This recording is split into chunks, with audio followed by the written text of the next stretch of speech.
News liquor scam లో MP Mithun Reddy SIT ముందుకు హాజరవుతున్నారు.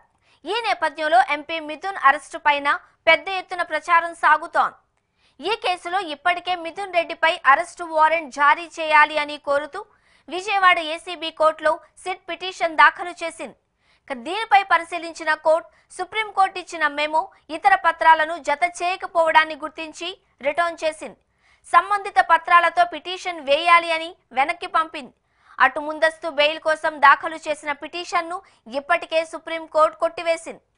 ఈ తరుణంలో మిథున్ను అరెస్టు చేసేందుకు సిట్ అధికారులు వారెంట్ కోరుతూ విజయవాడ ఏసీబీ కోర్టును ఆశ్రయించారు. ఈ కేసులో మిథున్ రెడ్డి నివాసం ఉంటున్న ప్రాంతాలలో సోదాలు జరిపేందుకు, అరెస్టు చేసేందుకు చట్ట ప్రకారం అధికారులు ముందుకు వెళుతున్నారు.